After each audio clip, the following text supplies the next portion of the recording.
ஆபிரகாமுக்கு ஒரு ஆசீர்வாதத்தை கொடுத்தார். என்ன ஆசீர்வாதம்? சந்ததி ஆசீர்வாதம். உன் பிள்ளைங்க ஆசீர்வாதமாக இருப்பார் சொல்லி தேவன் ஏற்கனவே ஆபிரகாமை பார்த்து அவர் ப்ராமிஸ் கொடுத்ததுனாலதான் அவருக்கு என்ன பதற்றம் இல்லை. என்ன பதற்றம் இல்லை. ஹல்லேலூயா. நான் சொல்லுகிறேன், இந்த காலை நேரத்துல ஒருவேளை இயேசு கிறிஸ்து உங்களை ரட்சித்து இருக்கிறார், அந்த ரட்சிப்பு ஒரு கேரண்டி இருந்துச்சுன்னா, அந்த ரட்சித்த எனக்கு தான் ரட்சிப்பு கிடைச்சிருக்கு, I have received the salvation, அது ஒரு கேரண்டி இருந்துச்சுன்னா அப்படின்னா உங்க விசுவாசம் அலைப்பாயாது. உங்க விசுவாசத்துல என்ன பண்ண மாட்டீங்க, நீங்க விழுந்து விழுந்து விழுந்து எந்திரிக்க மாட்டீங்க. ஹல்லேலூயா. காலையில ஒரு விசுவாசம், சாயங்காலம் ஒரு விசுவாசம், சாயங்காலம் ஒரு விசுவாசம், நைட் ஒரு விசுவாசம், நைட்ல ஒரு விசுவாசம், காலையில இருந்த விசுவாசம். காலை எந்திரிச்ச பிறகு என்னன்னு கேக்குறீங்க, யார் இயேசு? ஐயோ அடுத்தது கேக்குறீங்க. நைட்டு முட்டி போட்டு ஜெபம் பண்ண அல்லேலூயா சொல்லி பரலோகம் போயிட்டு வந்திருப்பீங்க. காலையில எந்திரிக்க முடியல. என்ன எந்திரிக்க முடியல? இயேசு மறந்துட்டோம். நம்ம தோத்துறோம். அப்படியா? மறக்க முடியாது பாருங்க. நம்ம மறந்துடுறாங்க. உங்களுக்கு எப்படி ரட்சிப்பு கிடைச்சிச்சோ அதே போலதான் ஆபிரகாம் என்ற மனுஷனுக்கு குடும்பத்துக்கு ரட்சிப்பு கிடைச்சிச்சு. அப்படின்னு சொல்லுங்க. அவர் ஒரு நாளும் என்ன பண்ணல, கலந்து போகல, விழுந்து போகல, சோர்ந்து போகல, ஆமென், பின்னோக்கியும் பார்க்கல. அவர் உறுதியோடு கூட இருந்தார்.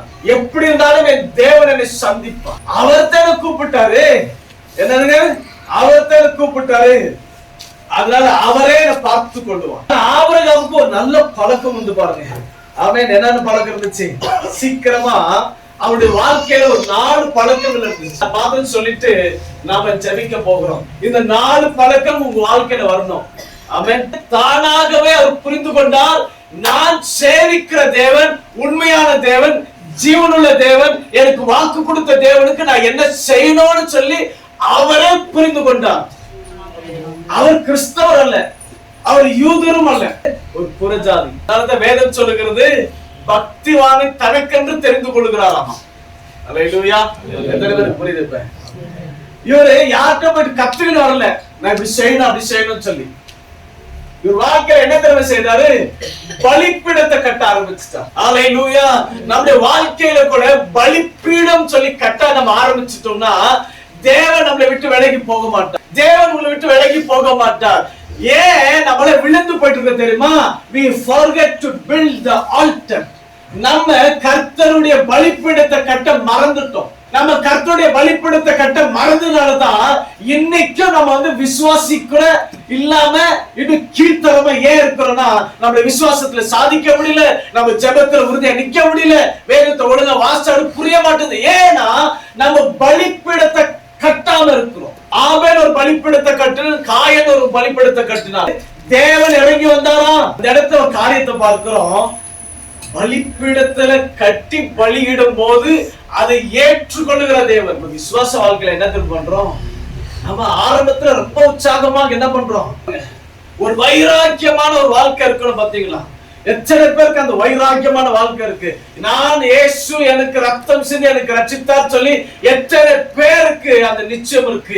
என் தேவனுக்கான உயிரோடு கூட வாழுவேன், என் தேவனுக்காக உண்மையா இருப்பேன், என் தேவனுக்காக விசுவாசமாக இருப்பேன், என் தேவனுக்காக பின்மாற்றத்துல போக மாட்டேன், என் தேவனுக்காக பாவம் செய்ய மாட்டேன்னு சொல்லி எத்தனை பேர் இன்னைக்கு கூட உறுதியா நிற்கிறீங்கன்னு நான் கேட்கிறேன். யெகோவா ஈரே சொல்ல காரணம் என்ன தெரியுமா? இதுக்கு முன்னாடி ஒரு 3 பலிபீடத்தை கட்டி இருக்கிறார். 4வது பலிபீடத்தை கட்டும் போது என்ன தெரியுமா நடந்தது? 4வது பலிபீடத்தை கட்டி முடிச்ச பிறகு புதிய ஏற்பாடுல வந்தீங்கன்னா அந்த இடத்துல தான் இயேசுவை சபிச்சாங்களாமா. ஆய்வாளர் சொல்றாங்க பாருங்க. அல்லேலூயா. இயேசுக்கு ஆபிரகாமுக்கு எவ்வளவு தூரம் இருக்குது? இப்ப 1000 வருஷங்கள் இருக்கு. ஏன் தெரியுமா? அந்த இடத்துல அந்த மோரியா என்னது மலை மேல ஒரு தேவன் ஒரு பலிபீடத்தை, ஆபிரகாம் ஒரு பலிபீடத்தை கட்டி அந்த பலிபீடத்துல என்னது ஒரு பலி கொடுக்க ஒரு ஆடு இல்லாதனால அந்த இடத்துல ஒரு ஆடு ஏற்படுத்தினால புதிய ஏற்பாடுல அதே மோரியா மலையில இயேசு கிறிஸ்து நமக்காக பலியானார். அதனால தான் நீங்களும் நானும் அவங்க கூட கனெக்டா இருக்கிறோம். சொல்றதுக்கு ஈஸி அல்ல அது. ஆமென். நம்ம விசுவாசத்துல வாழணும், விசுவாசத்தை வளர்ந்து இருக்கணும், தேவனோடு நடக்கணும், தேவனோடு ஒரு அந்யோன்யமா இருக்கணும். அல்லேலூயா. சத்தமே வர மாட்டேங்குது.